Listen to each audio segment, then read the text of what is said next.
поръчката ти ми връщаш половина. Скъпи приятели, вижте добре тази площадка. 3 пъти вдигаме дронове и не сме видяли самия инсинератора да работи нито веднъж.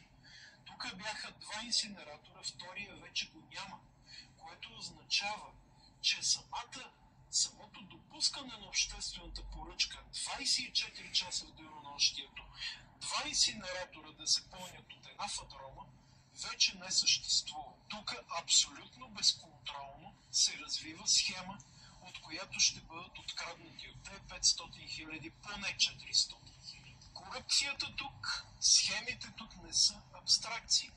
Това тук е сборното място на овчи трупове, на таки на свинята и на организираната престъпна група ПАК. Аз съм тук да ги разобличавам. Ние показахме на място реалността.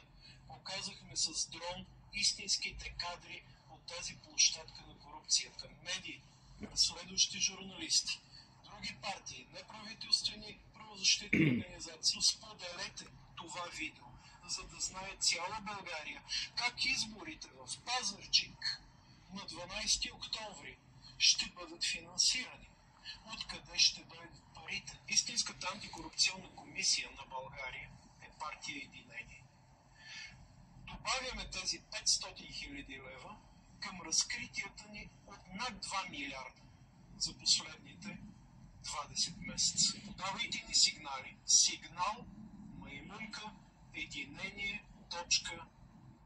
Милион българи, подкрепяйки единствената истинска антикорупционна партия Единение, истинската антикорупционна комисия на България. Не знам дали сте си поръчвали сандвич от Subway. Не бях ял от доста време сандвич от Subway, реших да си взема един. Хора, сандвича в Subway е станал 20 лева. 20 лева за сандвич в Subway. И представете ли си от това цялото нещо? И не знам дали сте яли сандвичи в Subway. Това е една битка, в която едно хлебче, в което ти слагат буквално една маслина, една седма от краставицата, 3-4 резенчета краставица, 2 слайса месо.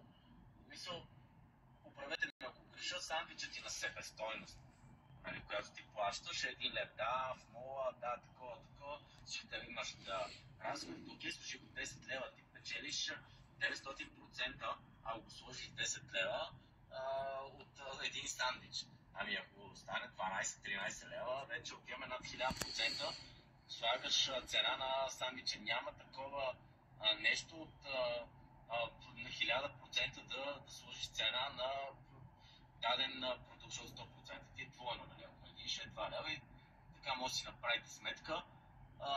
20 leva за един сандвич. Bror, det som jeg aldri har nået med en tvilling. En tvilling, de støver. Det bror, en tvilling. 2 personer op hetzelfde moment. Dat meen je. I want to hear, oh, tasty.